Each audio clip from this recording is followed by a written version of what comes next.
Atención, Ine, ¿cómo estás? Muy buenas tardes. Gaby, ¿cómo andan? ¿Todo bien? Bien, ¿vos? Muy bien, por suerte. ¿Por dónde vamos a arrancar de las situaciones de tensión que se viven en el mundo? Arrancamos por un episodio que hoy ocurre en Francia, pero que impacta directamente en la economía argentina y del resto de los países del Mercosur. Como vemos ahí, la ciudad de París, la capital francesa, está bloqueada, o los accesos en 8 rutas están bloqueados por la cólera de los agricultores que tienen un montón de cuestionamientos, no solo al gobierno de Emmanuel Macron, sino también al gobierno de la Unión Europea, es decir, la Comisión Europea. Es tal el enojo de los agricultores que ya llevan 12 días de bloqueos en varias ciudades francesas, que el gobierno de Macron prácticamente lo han vuelto a poner en terapia intensiva al pacto Mercosur-Unión Europea, el Trato de Libre Comercio, que fue acordado en 2019 y que aún no ha sido finalizado. ¿Qué sucede ahora con ese acuerdo? Esta mañana, hace un par de horas nomás, en la Comisión Europea, un vocero dijo en la ronda diaria con la prensa que no están dadas las condiciones para firmar ese acuerdo en este momento. La Comisión Europea buscaba firmarlo, de hecho, en febrero, y la semana pasada, en una reunión de la que participó Diana Mondino, la canciller argentina, los gobiernos del Mercosur habían presionado a la Unión Europea para firmar rápidamente ese acuerdo. Bueno, pues con estas manifestaciones, Gaby, ese acuerdo vuelve prácticamente a terapia intensiva. Imágenes realmente sorprenden, parecen imágenes argentinas, ¿no? De piquete y demás, aunque sabemos que Francia suele tener también este tipo de protestas. Francia tiene una enorme tradición de movilización, sea de todos sus sectores, te diría. Lo vimos el año pasado, hace menos de un año, comenzaron en febrero las manifestaciones contra la reforma previsional, también estimulada por el gobierno de Macron. Fueron semanas y semanas de manifestaciones. De hecho, fueron el mayor tiempo, la mayor prolongación de las protestas en la historia de Francia. ¿Qué sucedió? Básicamente, Emmanuel Macron dijo: nosotros vamos a persistir con esta reforma, vamos a tratar de soportar las manifestaciones, y finalmente se fueron diluyendo. Pero en la historia francesa, es una historia revolucionaria, si las hay, estas manifestaciones son muy, muy frecuentes. ¿Qué pasa, cambiando de tema, Ine, con la guerra en Medio Oriente? ¿Qué novedades hay?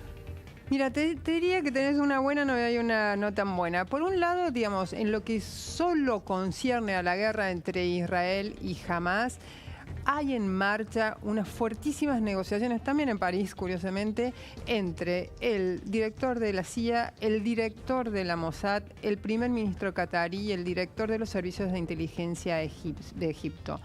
Entre ellos 4 habrían forjado un acuerdo de tregua que ahora debe pasar para ser considerado por los dos sectores importantes, el gobierno de Netanyahu y Hamás, o digamos, la cúpula política de Hamás.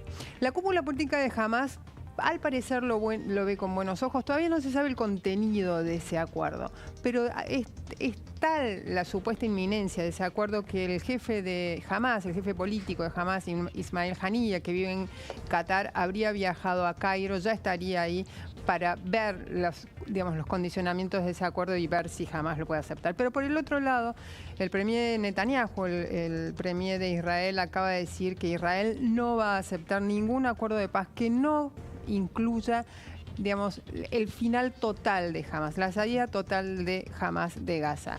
Hay que ver cuál fue el punto medio en el que se concentraron todos estos 4 funcionarios: el director de la CIA, la Mossad, el premier catarí y el director de los servicios de inteligencia de Egipto, pero son bastante optimistas esos gobiernos respecto de la posibilidad de un acuerdo. Si ese acuerdo sale, hay que ver, por supuesto, las condiciones.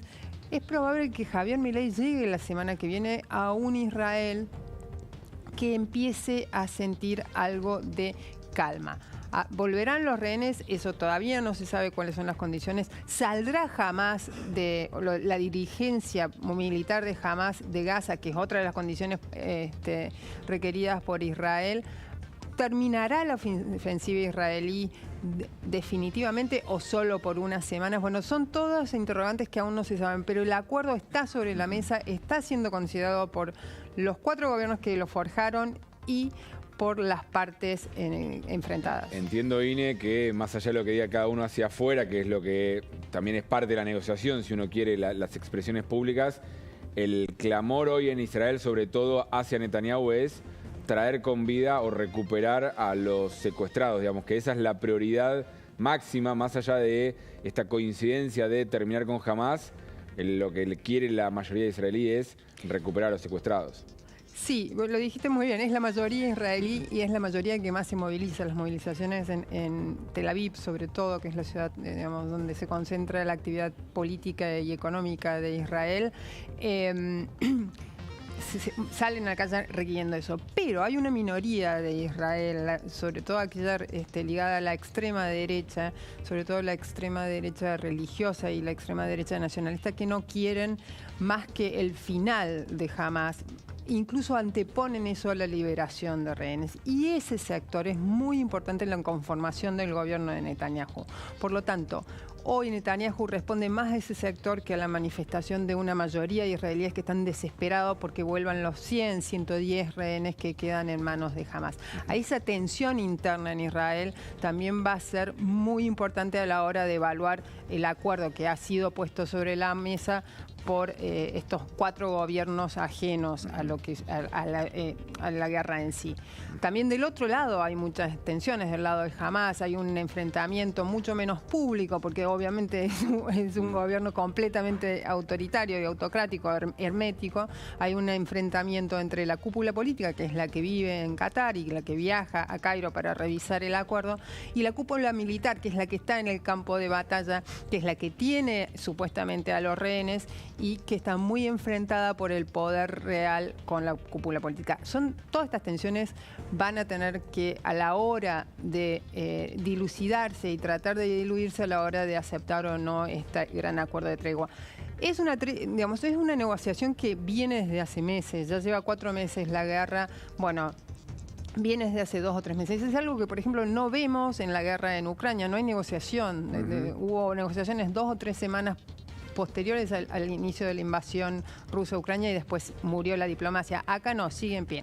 Esa es la buena noticia. Hay otra mala noticia que puede hacer que la llegada de Milei a Israel la semana próxima sea acompañada de más violencia, y es la de la violencia regional, cómo lenta, gradualmente, pero inexorablemente van surgiendo chispazos ligados a la guerra entre Israel y Hamás en el resto de los países.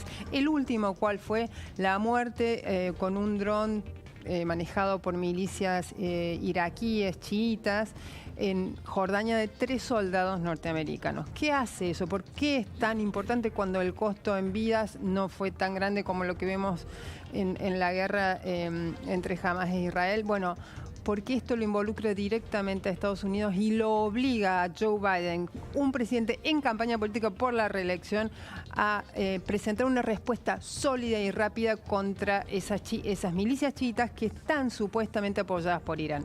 Es decir, que tenemos un enfrentamiento que cada vez es más cercano entre Irán y Estados Unidos. Bueno, ahí esos 2 gobiernos deberán también decidir si es una respuesta pequeña, si es una respuesta grande, que empiece una escalada o cómo detener la escalada. Es un enorme rompecabezas muy volátil que se hace cada vez más peligroso y que pone al mundo más y más cerca de una guerra regional en Medio Oriente, Gaby. Un tema que sin lugar a dudas entiendo que se va a terminar metiendo también en la política electoral de los Estados Unidos, ¿sí? En medio de la campaña rumbo a noviembre. ¿Cómo ves esa situación? Completamente de lleno entra esto, porque uno de los grandes banderas, grandes armas de ataque por parte de Trump a Joe Biden es que Joe Biden es supuestamente, en comparación con lo que supuestamente era él, un presidente débil. Biden no quiere ser encapsulado en esa imagen y por lo tanto cierta parte política, cierta parte de su campaña le pide una demostración de fuerza muy, muy marcada en la respuesta militar a lo que sucedió este fin de semana en Jordania. Eso se mete de lleno en la campaña, es una campaña, va a ser una de las campañas presidenciales más largas que vea Estados Unidos. ¿Y por qué, Gaby? Porque básicamente ya solo 2 capítulos de la primaria republicana han tenido lugar y ya se sabe de facto quién va a ser el nominado, que es el expresidente Donald Trump. Eso hace que ya esta campaña presidencial solo tenga como protagonistas esenciales a Donald Trump, a Joe Biden. Y ese enfrentamiento cada vez se ve más. Se ve más, obviamente, en la retórica, se ve más en la lucha por la financiación de ambas campañas, pero también se ve más en la formulación de política internacional norteamericana. Lo vamos a ver en la respuesta de Estados Unidos a las milicias chiitas y lo vamos a ver también en el apoyo de Estados Unidos a la guerra en Ucrania con ayuda militar y ayuda económica fundamentalmente. Ese paquete, por ejemplo, que está ahí congelado en el Congreso, hoy, en estos días, Donald Trump lo que hizo es pedirle a los legisladores que lo negocian que se endurezcan en las condiciones que le piden al gobierno de Biden para habilitar esa ayuda a Ucrania. Es decir, que también esta campaña repercute en la otra guerra que tiene en velo al mundo, que es la de Ucrania y Rusia. Ine, un placer, como siempre, escucharte. Es muy interesante con toda la información. Bueno, Gaby, que tengan un muy buen día. Muy buenas tardes para vos también. Nosotros seguimos con información urgente.